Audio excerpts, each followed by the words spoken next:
हाय बच्चों, आप लोग कैसे हैं। मैं उम्मीद करता हूं कि आप लोग बिल्कुल स्वस्थ होंगे और आपकी पढ़ाई लिखाई बहुत बढ़िया चल रही होगी। और आप लोगों को सूचित कर दूं कि जब मैं ये वीडियो बनाता हूं तो डिस्क्रिप्शन बॉक्स में एक लिंक देता हूं, उसे प्रेस कीजिएगा तो आपको उस लेक्चर का, जो लेक्चर हम आज दे रहे हैं उसका पूरा पीडीएफ फॉर्म में सॉल्यूशन आपको मिल जाएगा। और चलिए आज हम लोग डिस्कस करते हैं एक्सरसाइज 13.8 जो वॉल्यूम ऑफ स्फीयर पर बेस करती हुई है। तो समय को बचाने के लिए मैं इन सवालों को कॉपी कर लिया हूं और उसे कर भी दिया हूं और आप लोगों को अब अच्छी तरह से समझा दूं। तो देखिए क्वेश्चन नंबर 1 क्या है कि देखिए आपको एक बार और बता दूं, मेंसुरेशन कठिन नहीं होता, यह फॉर्मूले पर बेस करती हुई चीजें हैं। सिर्फ इसमें किसी सवाल में कैलकुलेशन थोड़ा सा लंबा होता है, टेढ़ा होता है। तो कैलकुलेशन को लेकर के मैंने आप लोगों को बताया है कि आप लोग अधिक से अधिक फॉर्मूलों को प्रयोग करें। फॉर्मूले अगर प्रयोग होने लायक हैं तो कीजिए। और दूसरी चीज कि कैलकुलेशन एकदम अंत में मल्टीप्लाई या डिवाइड कीजिएगा, तो इससे काफी समय बचेगा और गलती की संभावनाएं बहुत कम हो जाएंगी। तो चलिए हम लोग देखते हैं पहला सवाल। Find the volume of a sphere whose radius is 7 centimetre and this much. दो सवाल। तो इसमें देखिए वॉल्यूम क्या हो जाए 4/3 पाई आर क्यूब, 4/3 पाई और आर क्यूब को मतलब 7 × 7 × 7। और देखिए यहाँ पर कटपिट करने से एकदम गंदा हो जाएगा, उसको आप कैंसिलेशन को आप कीजिएगा, देखिएगा तो यही आएगा 4312/3। अब इसको कैलकुलेट करेंगे तो ये आ जाएगा। ठीक है, मैं समझता हूं कि कोई दिक्कत तो आपको नहीं हुई होगी। सवाल नंबर 2 देखिए। अब यह डेसिमल में है, तो डेसिमल में हर चैप्टर में आपने देखा कि रेडियस या डायमीटर को दिया है डेसिमल में, तो वहां क्या करेंगे देखिए। अब यह रेडियस है तो इसको क्या कर देंगे, 2 डेसिमल के बाद 2 डिजिट है तो हम क्या करेंगे, इसको देखिए 63/100 कर लेंगे, फ्रैक्शन में बदल देंगे। तो 4/3 पाई 63/100 × 63/100 × 63/100। ठीक है, तो यह इसको करेंगे तो ये एक कैंसिल होगा और जो 0 0 0 है ना उसको कभी मत डिस्टर्ब मत कीजिए। तो ये देखिए 2 4 6 2 4 6 0 यहाँ पर है, 7 से कट जाएगा और 3 से कट जाएगा और बाकी को मल्टीप्लाई करेंगे तो ये आएगा और यह 6 0 बाईं तरफ सरका देंगे। तो 1 2 3 4 5 6 तो यह 1 बनेगा। तो यह अप्रोक्सीमेटली 1.05, क्योंकि सेकेंड डिजिट जो है 4 है और थर्ड डिजिट 7 है, तो हम सेकेंड डिजिट को उसमें 1 जोड़ देंगे तो 4 + 1 5। तो मैं समझता हूं ये समझ में आ गया होगा। तो जब भी कैलकुलेशन, ये बार बार मेरी हिदायत रहती है कि कैलकुलेशन जब आप लोग कीजिए तो अंत में मल्टीप्लिकेशन डिवीजन। चलिए, find the amount of water displaced by solid spherical ball of diameter इतना। तो कितना वॉल्यूम वाटर का डिस्प्लेस करेगा, दैट इज वॉल्यूम। तो ये क्या हो जाएगा, यह d 28 है तो रेडियस क्या हो जाएगा 14, उसका आधा। तो यह वैल्यू रखते हैं 4/3 पाई 22/7 आर क्यूब का मतलब 14 × 14 × 14। ठीक है, 7 से कैंसिल कर देंगे और ये देखिए और कैंसिल नहीं होगा तो इसको मल्टीप्लाई कर देंगे और उस अंत में डिवाइड करेंगे 3 से। ठीक है, तो यह आंसर आ गया। मैं समझता हूं कि आपको क्लियर हो गया होगा। नंबर 2 देखिए, यहां पर ये फिर देखिए डेसिमल में देखिए ये डायमीटर, तो ये देखिए यह 20.21 × 100 और 2 से डिवाइड किया कि ये रेडियस निकाल लिया और यह इंटू 100 से मल्टीप्लाई किया, 100 से डिवाइड, तो ये क्या होगा 21/2 × 100। ठीक है, देखिए मैं 2 × 100 200 नहीं लिखा हूं। वह क्यों नहीं लिखा हूं कि कैंसिलेशन में आसानी होगी। अगर मल्टीप्लाई कर देंगे तो कैंसिलेशन में फिर दिक्कत होने लगेगी। 4/3 पाई 20, देखिए 21/this 21/this 21/this। अब यहाँ पर देखिए 0 को डिस्टर्ब नहीं किया गया है, यह 21 × यह 7 ये कैंसिल होगा और यह 11 दूनी 22। ठीक है ना, 7 से 7 और यहाँ 2 4 2 दूनी 4 दूनी 8। तो ये देखिए 2 दूनी 4 ये कैंसिल हो जाएगा, 2 से ये कैंसिल होगा 11 और 3 से ये कैंसिल हो जाएगा, तो हमको 11 × इतना मिलेगा। और इसको मल्टीप्लाई करेंगे इतना, बस 1 2 3 4 5 6 डेसिमल प्लेसेस यहां सरका देंगे।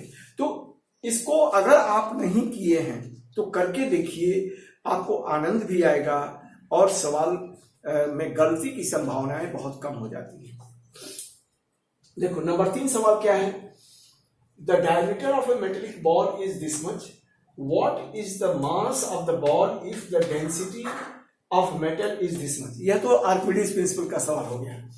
तो यह देखिए डायमीटर कितना है तो रेडियस कितना हो जाएगा 2.1 हो जाएगा, और इसी 2.1 को हमने क्या कर दिया रेडियस को 21/10 तो पाई आर यह फॉर्मूले पर रखा 4/3 पाई आर क्यूब, 4/3 पाई और आर क्यूब मतलब 3 बार।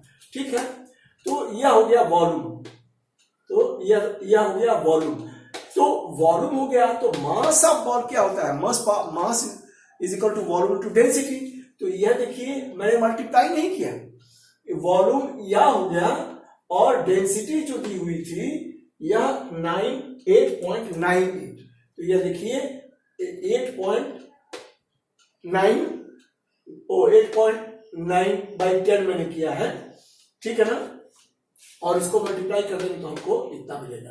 तो यह जहां कैंसिलेशन होगा वह कैंसिलेशन होगा। ठीक है ना, 8.98। ठीक है, तो यह हमको इतना मिल गया। तो आप लोग कैलकुलेशन में जल्दीबाजी न करें, ये नहीं कि फॉर्मूले पर रखो तुरंत मल्टीप्लाई कर देना, इसी तरह से कीजिएगा। क्वेश्चन नंबर 4 देखिए, the diameter of A moon is approximately 1/4 of the diameter of the earth, what fraction of the volume of earth is the volume of the moon। देखिए यह सवाल अच्छा सवाल है, ये आ सकता है एग्जाम में। तो let the diameter of the earth be d और रेडियस तो क्या हो जाएगा d/2। अब कहो तो डायमीटर ऑफ द मून क्या हो जाएगा, यह d/2। देखिए the diameter of the moon is approximately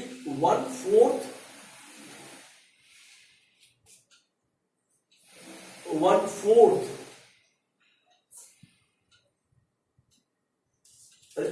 the diameter of the moon is approximately 1/4 of the diameter of the earth, whose fraction of what fraction of the volume of earth is the volume of the moon। तो देखिए diameter कितना है अर्थ का d, तो radius क्या हो गया d/2, तो यह डायमीटर ऑफ मून क्या हो जाएगा d/2 और रेडियस क्या हो जाएगा इसका 1/4।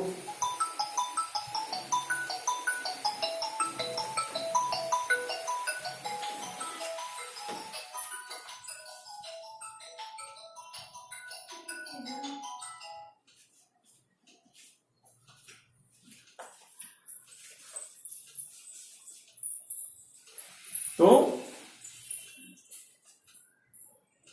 डायमीटर ऑफ मून यह क्या हो गया इसके d/2 इसके आधा, तो रेडियस क्या हो जाएगा d/2 इंटू 4 तो d/8।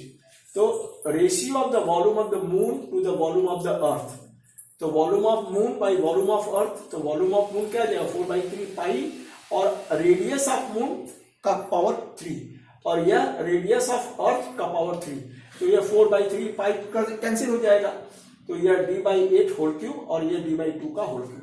तो इसको करेंगे तो यह देखिए ये और यह उल्टा हो जाएगा, तो कैंसिल करेंगे तो 4/4, तो यह 1/64। तो मैं समझता हूं कि आपको यह अच्छी तरह से समझ में आ गया हो गया। तो जरा आगे देखें, ये देखिए सवाल नंबर 5 6 7 ये उतार के मैंने कर दिया है, कॉपी करके कर दिया है। तो यहां पर देखिए हाउ मेनी लीटर्स, ये ध्यान रखिएगा ये लीटर में पूछ रहा है, of milk can a hemispherical bowl of diameter 10.5 centimetre हो। तो ये डायमीटर है, इसको रेडियस में बनाएंगे तो यह 10.5 अब बाई 10 कर लेते हैं और उसका आधा कर देंगे बाई 2, तो ये कितना हो जाएगा 21/4। ठीक है, तो अब इसको वॉल्यूम में ये रख दे 2/3 पाई आर क्यूब, क्योंकि हेमिस्फेयर है तो 2/3, तो ये 2/3 2 22/7 यह 21/4 21/4। तो ये देखिए इसको कैंसिल करेंगे तो हमको ये मिलेगा और इसको मल्टीप्लाई कर देखिए 11 × 21 × 21 ये 41 हो गया, इसको मल्टीप्लाई कर देंगे इतना और 16 से डिवाइड करेंगे तो यह इतना सेंटीमीटर क्यूब आएगा। अब हम जानते हैं कि 1000 centimetre cube is equal to 1 litre, तो इसको हम लोग 1000 से डिवाइड कर देंगे तो यह लीटर में कन्वर्ट हो गया, तो यह 0.303 अप्रोक्सीमेटली। जब भी डेसिमल में आंसर लिखिए आप लोग अप्रोक्सीमेट जरूर लिखिए, वो आपको बचा लेता है। थोड़ी बहुत अगर गड़बड़ी होती भी है तो वह आपको पूरा बचा लेता है, ठीक है ना। Number 6, a hemispherical tank is made up of an iron sheet 1 centimeter thick, 1 centimeter material. If the inner radius is 1 meter, then find the volume of the iron used to make the tank. देखिए इस तरह का सवाल आता है जब भी thickness दिया हो तो इनर रेडियस में अगर थिकनेस जोड़ देंगे तो आउटर रेडियस हमको मिल जाएगी, ठीक है। तो देखिए लेकिन अब यहाँ पर थिकनेस क्या है, सेंटीमीटर में है, यह 1 सेंटीमीटर में है और यह रेडियस मीटर में है, तो दोनों की यूनिट एक होनी चाहिए। तो यह देखिए इनर रेडियस क्या है 1 मीटर, आउटर रेडियस क्या हो जाएगा 1 + 1/100, यह मीटर में चला गया, ठीक है। अब हम कैलकुलेट कर सकते हैं, तो volume of the iron used is 2/3 pi और r³ कैपिटल R³ मैंने outer radius minus r³ small r³ मतलब इनर रेडियस, तो इसको रख देंगे। अब ये देखिए यह सवाल क्या है कि इसमें फॉर्मूला यूज करेंगे तो भी बहुत बड़ा आएगा, ठीक है ना, और तो इसलिए यहाँ मल्टीप्लाई करके थोड़ा यह कैलकुलेशन उल्टा है, यह बहुत टेढ़ा कैलकुलेशन है आप लोगों के लिए, स्पेशली परीक्षा के लिए, क्योंकि उसमें इस तरह के कैलकुलेशन अगर आ जाएंगे तो यह क्या हो जाएगा, ये भारी पड़ जाएगा कैलकुलेशन। फिर भी अगर आएगा तो करना ही है, तो ये इसको मल्टीप्लाई कर लिया 3 बार, इसको ये 1 का क्यूब 1 ही रहेगा, तो यह 44/21 और इसको मैं सब्ट्रैक्ट कर दिए तो ये आ गया। तो इसी स्टेप में हमारी थोड़ी मेहनत होगी और सिर्फ इसको 1.01 × 1.01 × 1.01 करेंगे इसके लिए। अब इसको करेंगे तो यह कैलकुलेट करेंगे, देखिए फिर अब यहाँ पर 21 से ये आ गया, मल्टीप्लाई कर दिया 44 से तो ये आएगा बाई 21 और फिर इसको डिवाइड करना पड़ेगा 21 से, तो यह हमको मिलेगा कैलकुलेशन से। तो देखिए यह कैलकुलेशन थोड़ा अपने आप में ऑड है, ठीक है ना, तो थोड़ा होशियारी से कैलकुलेशन कीजिएगा, क्योंकि फॉर्मूला यूज करेंगे तो वो भी बहुत लंबा आएगा। क्वेश्चन नंबर 7 देखिए, find the volume of the sphere whose surface area is 154 centimetre square, ठीक है। तो सरफेस एरिया इज 4πr², इतना, तो यही 4πr² = 154, तो r² इसको ट्रांसफर कर देंगे तो ये हमको क्या मिलेगा कैंसिलेशन के बाद 7 × 7/4, तो यह r क्या हो जाएगा स्क्वायर रूट ऑफ दिस, तो इसका 7 × 7 का स्क्वायर रूट ये 7 हो जाएगा और 4 का स्क्वायर रूट 2 हो जाएगा, तो ये 3.5। अब क्या है वॉल्यूम में सब्स्टिट्यूट करते तो 4/3 πr³, इसमें 4/3 π22/7 और ये 3.5 × 3.5 × 3.5, तो इसको हम लोग फ्रैक्शन में कन्वर्ट कर लेंगे क्योंकि डेसिमल में कैलकुलेशन भारी पड़ता है, ठीक है। तो इसको 35/10 35/10 35/10, अब इसको कैंसिल कर लेंगे तो आपको ये चीज मिलेगी और इसको मल्टीप्लाई करके 3 से डिवाइड करेंगे तो 179 होल नंबर 2/3 सेंटीमीटर क्यूब। मैं समझता हूं कि यह आपको अच्छी तरह से समझ में आ गया होगा। तो अगला सवाल जरा देखते हैं। हाँ बच्चों देखिए सवाल नंबर 8, 9 ये हमने कॉपी किया और इसको कर भी दिया है। देखिए सवाल नंबर 8 क्या है, a dome of a building is in the form of a hemisphere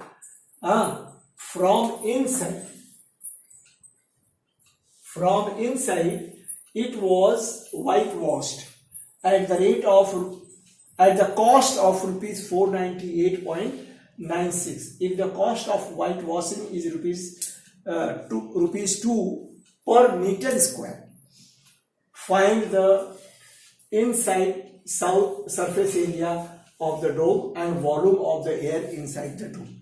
तो चलिए, तो so the surface area of the dome क्या है, total cost of white washing और रेट। तो जब टोटल कॉस्ट में डिवाइड कर देंगे तो हमको क्या मिल जाएगा, हमको यह मिल जाएगा सरफेस एरिया। तो इसको डिवाइड कर दिया तो ये 249.48 मीटर स्क्वायर मिल गया। अब देखिए volume of the air is 2/3 pi R cube. तो 2/3 पाई और ये R cube, where R is the radius of the dome मान लिया। तो surface area of the dome is equal to 2 pi R square और यही इज इक्वल टू ये है ना 249.48। अब इसको यह 2 पाई की वैल्यू 22/7 ये आर स्क्वायर और इसको ये कर दिया आर स्क्वायर की वैल्यू। अब आर स्क्वायर रख करके ये ट्रांसफर कर दिया तो हमको ये मिलेगा और इसका स्क्वायर रूट आर निकालने के लिए इसका स्क्वायर रूट निकालेंगे तो ये क्या हो जाएगा 81 का स्क्वायर रूट 9 और 7 into 7 का स्क्वायर रूट 7 और 100 का स्क्वायर रूट 10। ठीक है, तो ये 63/10। तो ये हमारा निकल गया 500। ये रेडियस ये निकल चुका है। वॉल्यूम देखिए तो अब वॉल्यूम ये रेडियस निकल गया वॉल्यूम तो 2/3 पाई आर क्यूब। तो ये आर की ये रख देंगे तो इसको मल्टीप्लाई करेंगे और देखिए इसको डिस्टर्ब नहीं करेंगे 10 into 10 into 10,000। ठीक है, और ऊपर को मल्टीप्लाई करेंगे तो इतना आएगा और यह 1000 है तो 3 decimal places left hand side सरका देंगे। तो बार बार मैं कहता हूं कि अगर डिनोमिनेटर में 10, 100, 1000 है तो उसे डिस्टर्ब ना करें। अब देखिए क्वेश्चन नंबर 9। क्वेश्चन नंबर 9 क्या कह रहा है 27 solid iron spheres each of radius R and surface area S are melted. 27 को मेल्ट करके बनाया गया है तो उसका एक वॉल्यूम होगा। मेल्टिंग जहां पे बात आएगी तो वहां क्या आ जाएगा वॉल्यूम से बात रिलेटेड है और जिसकी सरफेस एरिया एस दे दिया सिंबलाइज कर दिया है are melted to form a sphere with area S dash. इसकी सरफेस एरिया इसको ये कर लीजिए surface area S dash. Melt करने के बाद जो नया स्फीयर बनेगा उसकी सरफेस एरिया एस डैश है। Find the radius R dash of the new sphere and ratio of S and S dash. तो हमको सरफेस एरिया की दोनों के सरफेस एरिया की रेशियो निकालनी है। तो देखिए radius of the smaller sphere यह आर हमको दिया गया है तो सरफेस एरिया एस ये दिया गया है और volume of 27 smaller sphere is equal to 27 into 4/3 pi R cube. तो इसको करेंगे तो ये 36 पाई आर क्यूब हो गया और volume of the new sphere having radius R dash. तो वॉल्यूम ये हो गया और यही इज इक्वल टू यह 27 जो स्फीयर को मेल्ट किया गया है यह है। तो अब इसको R cube upon R dash cube इसको निकालेंगे इसको कैलकुलेट करेंगे तो 1/27। तो R dash is equal to क्या हो जाएगा R dash cube is equal to 27 R cube. तो R dash is equal to यह 27 आर क्यूब का होल क्यूब रूट तो ये 3r। तो आर डैश की वैल्यू क्या मिल गई 3r। तो आर डैश की value in terms of R मिली। अब देखिए तो यह हो गया पहला। दूसरा ratio of S and S dash. तो देखिए the ratio of inner surface area S upon S dash. तो यह 4 पाई आर स्क्वायर यह आर रेडियस है छोटे वाले इसकी स्फीयर की और आर डैश जो है बड़े वाले स्फीयर की जो 27 स्फीयर को मेल्ट करके बनाया गया है। तो ये देखिए 4 पाई आर स्क्वायर और 4 पाई आर डैश स्क्वायर। तो ये 4 पाई कैंसिल तो R square upon R dash square. तो यही अब आर इज इक्वल टू हमको R dash is equal to 3r मिला है तो आर डैश की जगह पर ये 3r रख दिया। तो ये are square upon 9r square हो गया तो आर स्क्वायर कैंसिल तो s upon S dash is equal to 1/9। मैं समझता हूं कि आपको समझ में आ गया होगा दोनों की सरफेस एरिया का रेशियो क्या हो गया 1:9। ठीक है ना। तो चलिए जरा आगे बढ़ते हैं। ये देखिए क्वेश्चन नंबर 7 इसको मैंने कॉपी कर लिया है और कर भी दिया है। तो सवाल को समझिए जरा। A capsule of medicine is in the sphere in the form of A sphere in the sphere of a sphere in the shape of a sphere of diameter 3.5 millimeter. How much medicine in millimeter cube is needed to fill this capsule? जो capsule होता है ना उसमें कुछ भरा रहता है उसका केमिकल। तो देखिए डायमीटर क्या है 3.5, तो रेडियस आप निकल जाएगा 35/2 × 10। ठीक है, ये रेडियस निकल गया। तो अब ये क्या है, वॉल्यूम 4/3 πr³। सिंपल फॉर्मूला है, लगा देना है। तो यह 4/3 पाई और यह 35/2 × 10, 35/2 × 10, 35/2 × 10। तो इसको करेंगे तो अब यह क्या हो जाएगा, अब यह कैंसिल कर देंगे। ठीक है ना, तो ये देखिए कैंसिल होगा नहीं। तो अब हम लोग 1000 को डिस्टर्ब नहीं करेंगे, तो ऊपर को मल्टीप्लाई करेंगे तो इतना आएगा और बाई 3, और इसको 3 से डिवाइड कर दें तो इतना आ जाएगा। और 1000 से देखिए अब डिस्टर्ब नहीं कर रहे हैं। तो अब क्या है, यहाँ 1 2 3 प्लेसेस डेसिमल लेफ्ट साइड में हम लोग शिफ्ट कर देंगे, क्योंकि यह डिनोमिनेटर में क्या है, एक के ऊपर 3 जीरो है, 1000 है, तो यह हो गया 22.46 मिलीमीटर क्यूब। तो यही हमारा आंसर है। तो मैं समझता हूँ बच्चों आप लोगों को किसी प्रकार की दिक्कत नहीं हुई होगी, और अगर दिक्कत होती है तो आप लोग हमें कमेंट बॉक्स पे जरूर शेयर करें, मैं रिप्लाई दूंगा। और आप लोगों से निवेदन है कि आप लोग मेरा वीडियो आप लोगों को अगर फायदा पहुंचा रहा है, आप लोग इससे लाभान्वित हो रहे हैं, तो आप लोग इसे लाइक शेयर एंड सब्सक्राइब अवश्य कीजिए और बेल आइकन को दबाना ना भूलें, ताकि जैसे ही मैं वीडियो अपलोड करूंगा तुरंत आपको मिल जाएगा। तो यह आपके लाइक शेयर सब्सक्रिप्शन से और बेल आइकन के दबाने से मेरी बहुत बड़ी मदद हो जाएगी। इसलिए धन्यवाद। अगले वीडियो बनाने तक के लिए आप लोग स्वस्थ रहें, मस्त रहें, खुश रहें। धन्यवाद बच्चों, खुश रहिए।